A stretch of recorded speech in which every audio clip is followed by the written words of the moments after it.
Thanks so much for coming back to our second edition of Econ Talks. Obviously, some big changes in the economy today, and today we're going to be discussing the latest in the numbers. Yeah, so Brad, you wrote the numbers up for the Household Labour Force Survey, which came out this morning for the June quarter, and fair to say there was a fair amount of shock around the office when those numbers came out. Look, I was gobsmacked. I think everyone was trying to figure out if Stats NZ had published, an earlier release on accident. The unemployment rate falling to 4.0%, down from 4.2 in the last quarter. We'd all expected a jump. The market rate, I think, was 5.6% is where everyone expected it to move up. Instead, it fell. And I guess that was really surprising in the early stages because it almost seemed like things were going pretty well in the economy with those numbers coming through.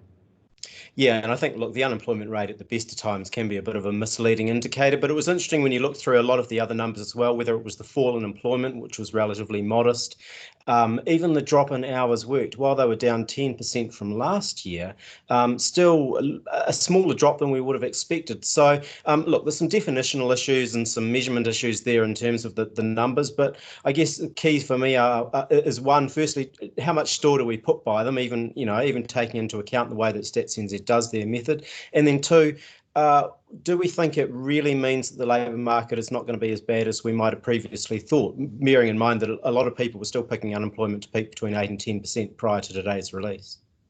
But I guess as well, we've got to be realistic that although that unemployment number was better than we might have expected, those other numbers did show quite a harsh reality for the economy. We had underutilization, which went to 12%. Like you said, those hours worked decreasing by 10% year on year. What it all showed together was that although people might not have been classed officially as unemployed, a lot of people were still losing jobs. But because they weren't actively seeking work, and that's a lot of the time because during level 3 and level 4, they couldn't get out there and hand their CVs around, they'd lost their job, but they weren't classed as unemployed. They went into the not in labour force segment of the economy. And so essentially, there's a lot of people sitting out there who can't get jobs and just aren't able to access employment. Now, I guess what we're seeing through these changes is that the economy is still in a much softer position. So before we get too much of a party going, it is, I think, important as well, Gareth, to be realistic that the numbers aren't great. They're just not as abysmal as we might have expected them to be.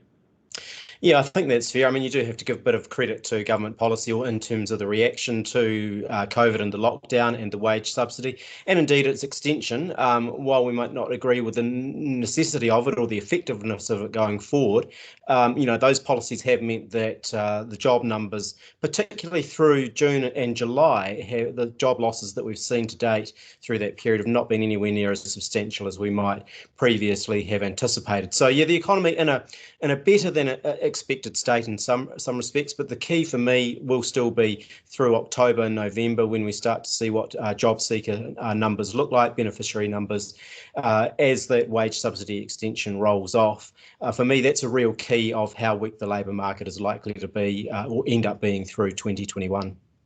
Absolutely, and we can't forget, like you say, that wage subsidy extension, a really critical part. Overall, that wage subsidy paying out $13 billion, 450-odd thousand people on the extension at the minute. But again, we've had 67,000 people that are on job seeker or the COVID income relief payment since the start of lockdown. So again, not out of the woods yet for the economy so far.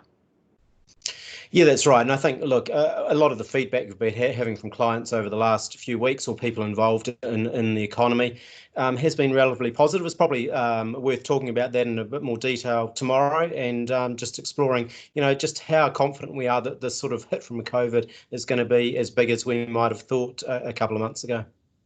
Absolutely awesome. Thanks so much for joining us again. It's been fantastic to note the changes in the wild markets, shifts that we've had with the labour market data today. We'll see you again soon with our next edition of Econ Talks.